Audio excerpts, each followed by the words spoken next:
Welcome to episode 3 of this new series, Magnus versus Hikaru, in which we will follow the rivalry between Magnus Carlsen and Hikaru Nakamura. This is the third episode, and in this one we have Magnus Carlsen with the white pieces playing Nakamura, and the time limit in this is 15 minutes with a 10-second increment. I'm not sure why these clocks start with 15:20, but let's dive into this. The first two episodes, one was a blitz game, and the second one was, I believe, bullet with 1 minute per side. So here this is a little bit longer, but still a rapid with 15 minutes and 10 seconds added after each move. So Magnus begins with e4, and then we have e5, knight to f3, knight to c6. So play revolving around the center here. This knight attacked the e5 pawn, and the knight protected. And then we have bishop to c4, bishop to c5. And if I turn on the analysis here, we have, this is the Italian game, the Gioco Piano game. And so here, castling by white, and then the knight develops, and black is ready to castle on the king side as well. And then we have d3, fortifying the center here, and then we have castling by black. h3 is played, which could prevent this bishop later from pinning the knight to the queen. Also, h6 is played by black, once again to prevent a pin on this knight. And so now c3 is played, which is common in this opening, where the c3 pawn, or the pawn is pushed to c3 to help fortify a d4 pawn move to help fight for this center. And then the game continued with d6 and rook to e1 to help guard this pawn after we have a d4 pawn push. And now a5, taking space on the queen side here. And so Magnus Carlsen ignores this queenside pawn push and fights in the center here, attacking the bishop and this pawn on e5.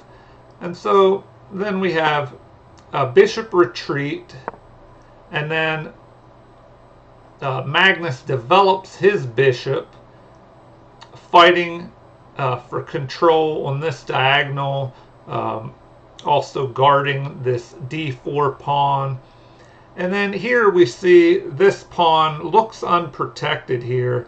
The next move in the game was this e pawn capturing on d4. But if we take a quick look at what would have happened here if this knight captured on e4, we see that the position is about equal, very slightly in white's favor.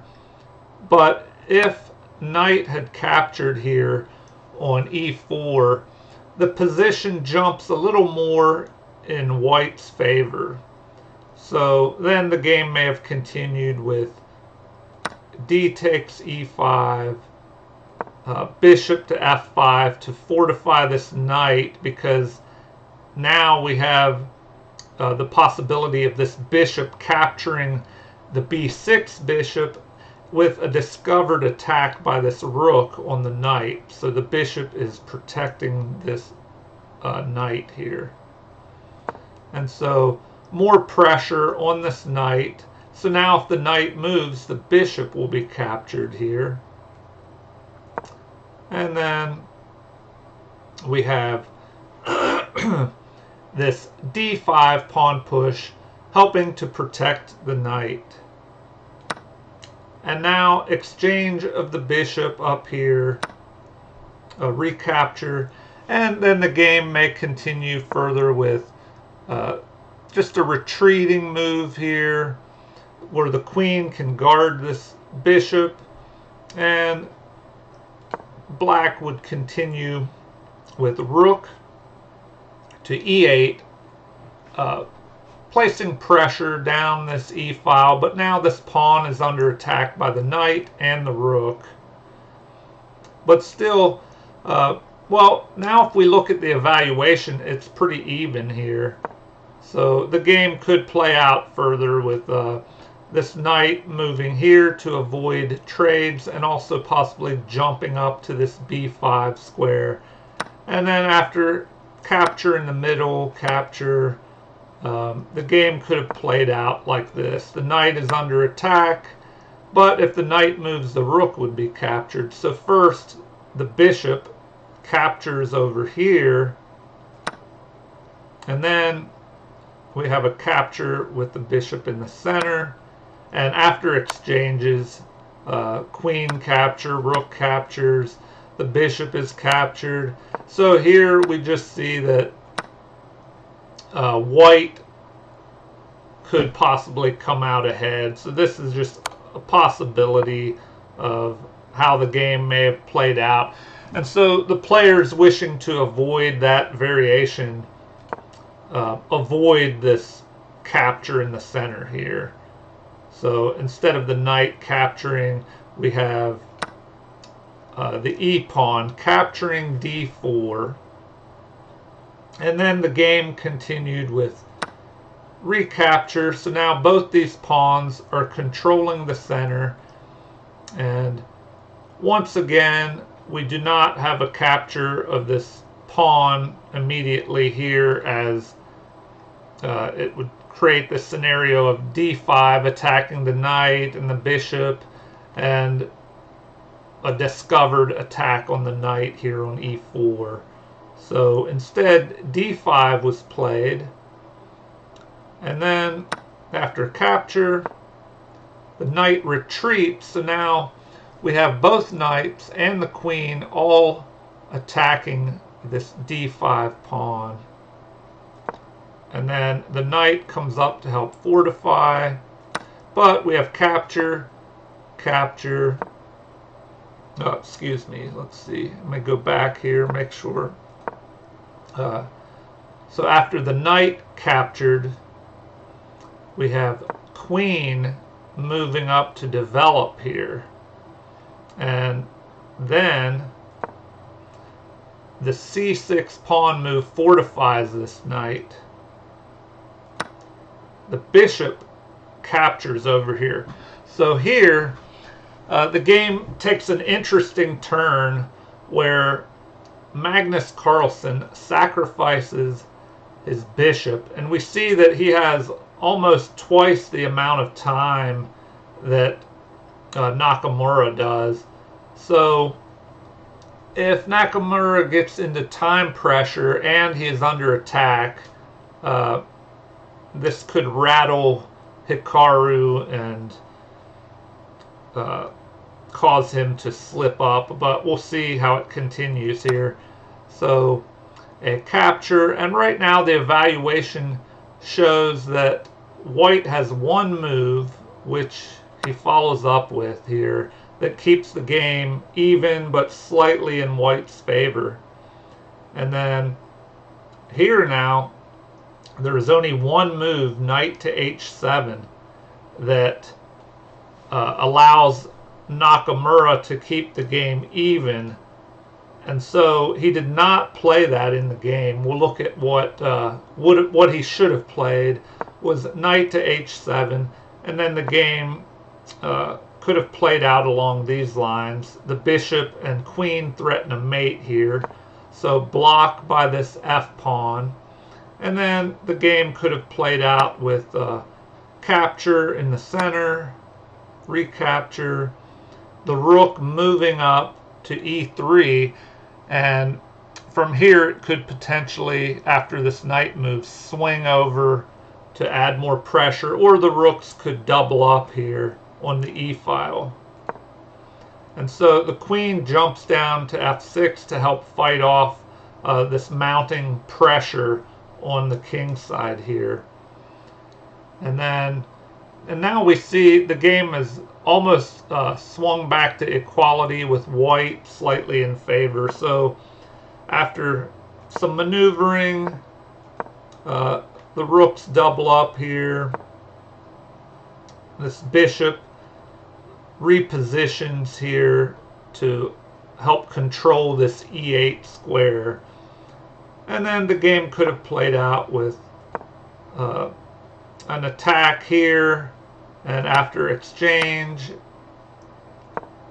we have this bishop helping fortify the center and kind of closing in this rook, but the rook is pinning this bishop, which cannot move, and the black rook on a8 is kind of trapped over here in the corner by this bishop and by the black bishop not moving.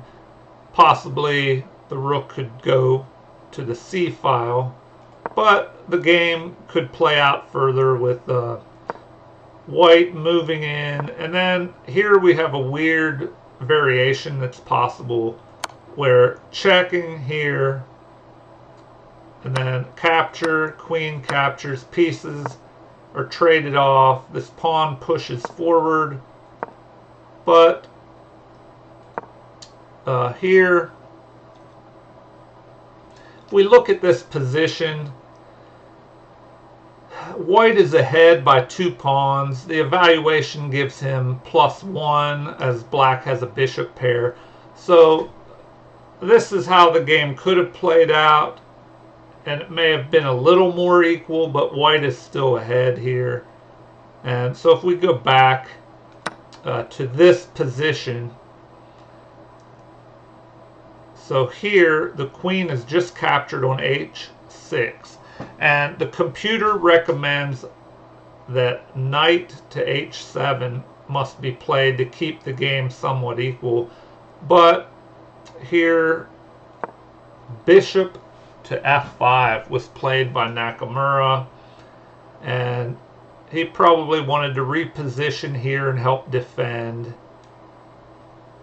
prevent this bishop from possibly controlling this diagonal. And so here we have an attack of this bishop. The bishop moves, and now a pin of this bishop to the king. And so here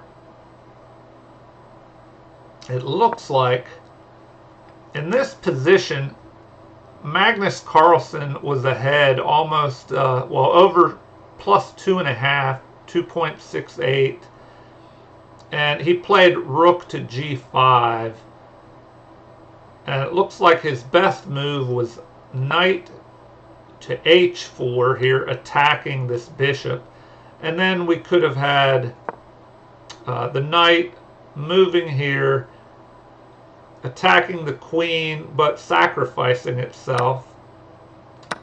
And then after a capture here, the rook is under attack. But after a capture, the rook captures, this bishop is able to remaneuver and help protect the king and attack. But here, once again, white is in the lead.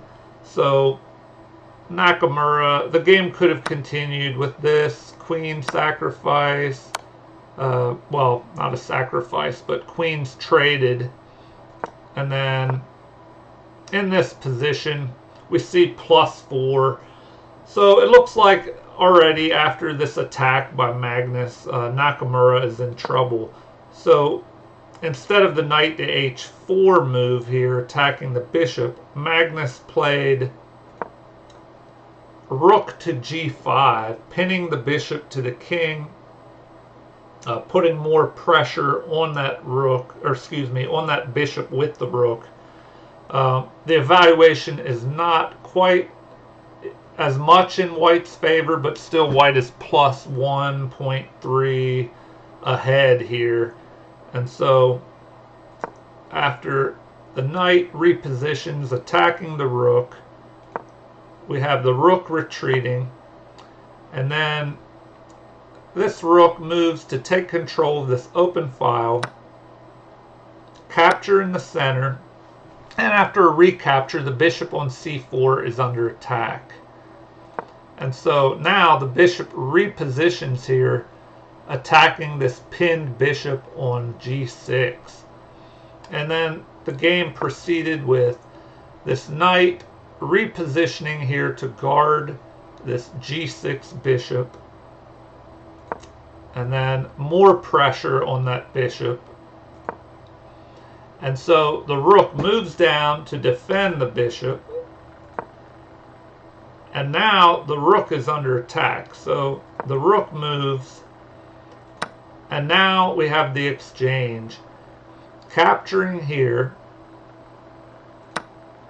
The pawn captures, bishop captures, the rook captures, and after these exchanges, we see that black has a bishop for 3 pawns, but his king is wide open here, hanging out in the open, checked by the queen, so the king must move, and after some maneuvering by this queen, check again, check, the king moves, and now finally the rook takes control of this e-file. And here already the game is pretty much done for Nakamura. He plays on a few moves, but after this move he resigns, as if he would check with rook to c1, well, the king could just jump up here to h2, and then possible is rook to c6, but after queen to g6, the king can only move to h8, and then we have rook to e8 here, forking the king and the queen. And so after this exchange, the queen would capture with check, and black is just lost in this game. So he resigned earlier after this rook to e6 move. And so that game, and we look at the time here, it looks like 2 minutes and 3 minutes. They both have 2.5 to 3.5. So I'm sure time was a factor in these quicker games. It's easier to make mistakes. But this was a very interesting game between Magnus Carlsen and Hikaru Nakamura. And please follow along in this Magnus versus Hikaru series as we follow their rivalry over the years and just review different games. If you enjoyed this, please like and subscribe, and feel free to leave comments or suggestions on what you think or what you would like to see. Thank you, and have a great day.